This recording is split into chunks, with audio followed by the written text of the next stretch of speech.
Welcome to Headstones and Microphones, where we use AI to step into the past through a researched, first-person simulation of history's most interesting people.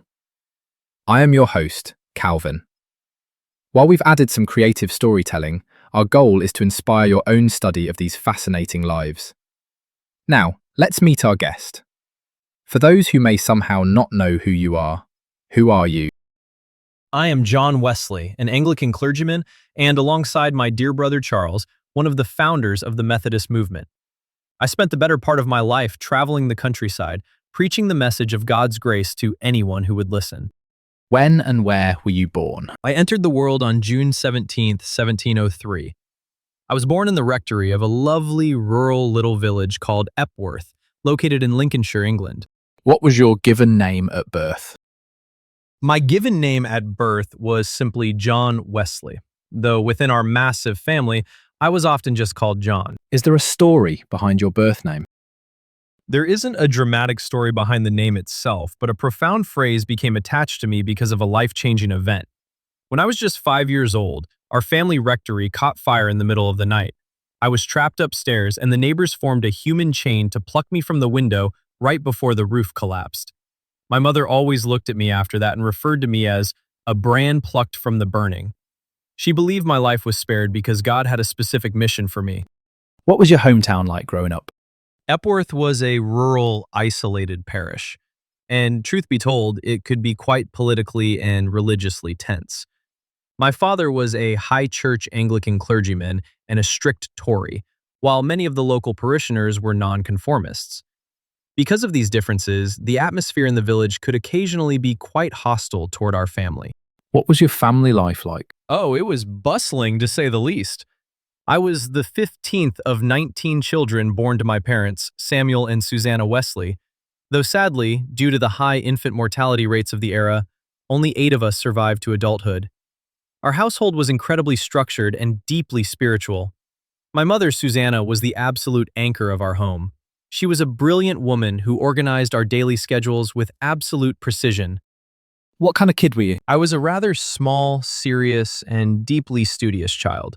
Because of my size and my quiet demeanor, I actually faced quite a bit of relentless bullying from other children when I eventually went off to the Charterhouse School in London. It was a tough experience that stuck with me for a long time. What were your biggest fears growing up? Growing up, the vivid memory of that raging fire at the rectory certainly left an impression on me. Beyond physical dangers, as I entered my youth, my biggest internal fear was falling short of the holiness God expected of me. I frequently worried whether my faith was truly genuine, or if I was merely going through the motions of religious duty. What did you dream of becoming as a child? Given that both of my grandfathers were clergymen and my father was a rector, it felt very natural for me to follow that same path. From a very early age, I envisioned myself entering the ministry, dedicating my mind and my life to serving the church. What were some of your favorite activities in school? When I attended Oxford University, I completely immersed myself in classical learning. I absolutely loved studying classical languages, logic, and theology. I also thoroughly enjoyed deep intellectual discussions about holy living, which eventually led to the formation of our little student group, the Holy Club. What was your first job?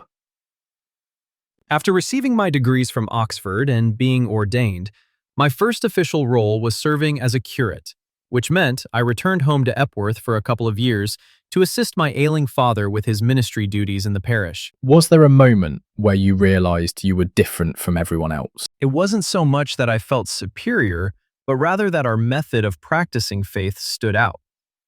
While at Oxford, my brother Charles, myself, and a few others formed a club dedicated to strict spiritual discipline. We fasted, took communion weekly, and methodically scheduled every hour of our day for study and charity. Other students mocked us for being so rigid and called us Methodists. We wore that tag proudly, realizing our systematic approach to faith was quite unique compared to the casual attitudes around us. What's a decision that changed everything for you, but felt small at the time? In 1739, my good friend George Whitfield invited me to come to Bristol to preach outdoors to the coal miners. At first, I was incredibly hesitant. I was a proper high church Anglican, And the idea of preaching outside instead of inside a consecrated church building felt almost wrong to me. But I took the leap and decided to do it. That single decision broke the mold of my traditional ministry and opened the door to reaching thousands of working-class people who felt abandoned by the established church. What was your biggest break? My true spiritual breakthrough happened on May 24th, 1738, at a society meeting on Aldersgate Street in London. Someone was reading from Martin Luther's preface to the Epistle to the Romans. As I listened, I felt my heart strangely warmed. I realized that I trusted in Christ and Christ alone for my salvation, and an assurance was given to me that He had taken away my sins. That inward transformation changed the entire trajectory of my life. What were your biggest struggles before success? Before that heartwarming experience at Aldersgate, my ministry was a series of heavy frustrations. My mission trip to Savannah, Georgia in 1735 was an absolute disaster. I was far too rigid and legalistic with the colonists, which alienated the parish. Combined with a deeply painful, failed romance with a young lady named Sophia Hopke, I ended up fleeing Georgia out of frustration, feeling like an absolute failure as a missionary. Did you ever consider quitting? During those dark days returning from Georgia, I was filled with immense self-doubt. I questioned whether I even had enough faith to preach at all. I asked a Moravian friend if I should stop preaching, and he gave me wonderful advice. Preach faith till you have it, and then, because you have it, you will preach faith. So I kept going. Were there any specific daily habits or routines that you feel are essential to your success? Oh, absolutely. Routine was everything to me. I made it a lifelong habit to rise early every morning at 4 o'clock to pray and study. I also kept a meticulous journal of how I spent every single hour of my day to ensure no time was wasted. What job would you have had if fame never happened? If the Methodist movement had never taken off on a global scale, I most likely would have lived out my days quietly as an Oxford Don, lecturing students in Greek and logic, or serving as a traditional parish priest in a quiet English countryside village. What was your life like before fame? Before the movement spread, my life was confined to the quiet, structured, and academic walls of Oxford University. It was a world of books, formal robes, and predictable routines, vastly different from the chaotic, fast-paced life on the road that followed. How did relationships change after success? Success brought incredible strain. My decision to preach in the fields and organize independent societies upset the leadership of the Church of England, causing many old friends to distance themselves from me. Even my marriage to a widow named Mary Vizelle became incredibly strained and unhappy because of my constant traveling, leading to our eventual separation. Did fame bring happiness? Fame itself was never something I sought, so it did not bring me happiness. My joy came entirely from seeing lives transformed, regular working people finding hope, and witnessing the revival of practical faith across the land. What was the downside of becoming famous? The downside was the intense hostility and physical danger. In the early days of field preaching, angry mobs would frequently disrupt our meetings. People would throw stones at me, yell insults, and try to incite violence, simply because they viewed our outdoor preaching as a threat to the established order. What misconceptions did people have about you? Many people in the established church thought I was a radical renegade trying to destroy the Church of England. They labeled me an enthusiast or a fanatic. In truth, I loved the Anglican Church dearly and considered myself a loyal churchman until the day I died. I simply wanted to revive its spiritual heart. What was your darkest moment? My lowest point was definitely that voyage home from Georgia in 1738. I was physically exhausted, spiritually broken, and completely humiliated by how things had ended in Savannah. I remember writing in my journal with a heavy heart, questioning my own salvation. What past regrets did you carry that you spoke about? I deeply regretted the rigid, legalistic manner in which I handled my early ministry in Georgia. I was so focused on rules and ecclesiastical discipline that I failed to show the gentle, universal grace of Christ to the people there, which I spoke of as a great learning lesson in my later years.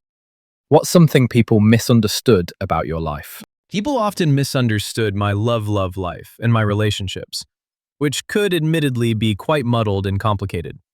Because I was so focused on the ministry, I often struggled to balance my personal affections with my spiritual calling, leading to a lot of unnecessary gossip. Tell me about a time when everything went wrong and how did you handle it? During a theological dispute, my wife Mary actually obtained some of my personal letters to my close friends and changed the wording to make them look scandalous, even handing them over to my theological opponents to be published. It was a complete mess. I handled it by refusing to engage in a public mudslinging match. I stayed focused on my preaching tours and trusted that the truth of my character would outlive the gossip. Did fame and fortune change your life? Fame didn't change my lifestyle, and fortune was something I refused to keep. Though my books sold incredibly well and generated a massive amount of income, I firmly believed that a Christian should earn all they can and save all they can, but also give all they can. I kept my personal expenses to an absolute minimum and gave every spare penny away to charity. What personal battles were you fighting privately? Privately, I constantly fought against physical exhaustion and the loneliness that comes with a lifetime spent traveling alone on the road, alongside the sadness of a failed marriage that I could not fix. Who had the biggest influence on your life? Without a doubt, my mother, Susanna. Her early lessons in discipline, her letters of spiritual counsel, and her unwavering faith shaped the core of who I became. What was life like in your final years? Even in my 80s, I refused to slow down. I felt remarkably healthy and energetic, writing in my journal on my 85th birthday that I didn't feel any decay in my writing or preaching. I continued traveling, preaching 3 times a day, and overseeing the vast network of Methodist societies right up until the very end. What were you working on in your career before you passed away? Right up to my final days, I was actively writing sermons, managing the Methodist Connection, and advocating for social justice. In fact, the very last letter I ever wrote, just days before I left this world, was to William Wilberforce, urging him to never grow weary in his fight to completely abolish the vile practice of slavery. When and where and how did you pass away, and how old were you? I passed away on March 2nd, 1791, at my home in London after a brief 5-day illness. I was 87 years old. What's a random fact about you most people have never heard? I had very specific, passionate views on physical health. I actually wrote a home remedy medical book called Primitive Physic. In it, I advised people to take cold baths for good circulation, avoid pickled or heavily salted foods, and I even suggested that an excellent cure for an obstructed bowel was to hold a live puppy constantly against one's belly. What's the craziest rumor ever told about you? Because I traveled so widely and spoke to crowds outside of normal church hours, critics spread wild rumors that I was secretly a Jesuit agent sent by the Pope to stir up a political revolution in England. It was completely absurd, of course. What was your most unique habit? I insisted on doing my reading and writing while standing up. I firmly believe that sitting down for too long while studying was incredibly harmful to a person's health and digestion.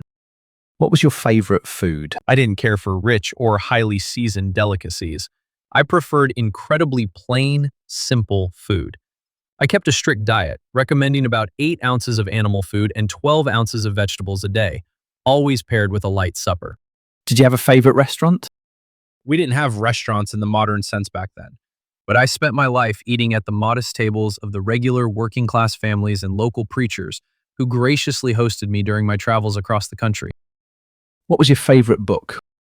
Outside of the Holy Scriptures, which were my ultimate guide, I was deeply influenced by Thomas à Kempis's The Imitation of Christ. Did you have any known rivalries? My most famous theological rivalry was with my close friend George Whitefield. He was a staunch Calvinist who believed in predestination, while I firmly believed in universal grace and free will. We clashed openly and passionately in our writings, which created a bit of a divide among our followers. Tell us a story nobody talks about. People often forget that I am credited with coining the phrase agree to disagree.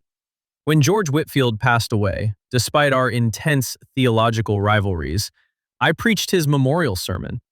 I minimized our past arguments by telling the crowd that while we had differences on less essential doctrines, we could choose to agree to disagree, and hold fast to the essentials of the faith. What's your funniest behind-the-scenes moment? During my traveling years, I was riding a horse to a location, completely lost in my own thoughts, and managed to get entirely turned around and lost along the way.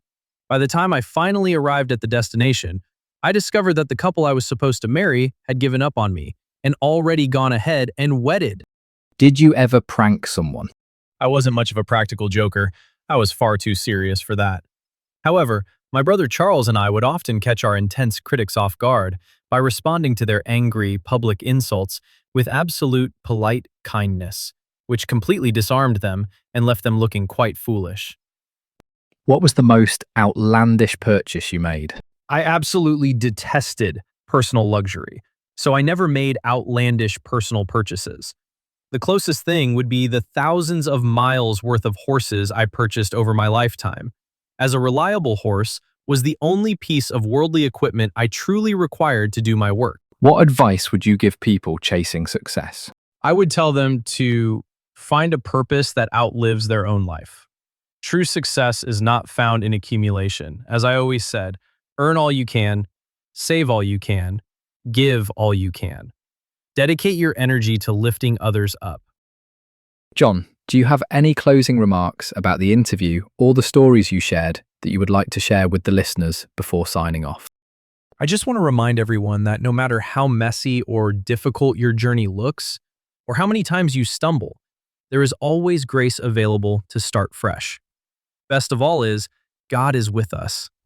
Thank you so much for having me on the show, Calvin. It was an absolute pleasure. Wow, what an incredible journey through the life of John Wesley. From surviving a childhood fire to travelling 250,000 miles on horseback, his dedication to his routine and his mission is truly something to admire. And that wraps up another conversation from Beyond the Grave. Thanks for joining us on the Headstones and Microphones podcast. Remember, legends may die, but their stories never do. Please help spread the word by sharing and following the pod.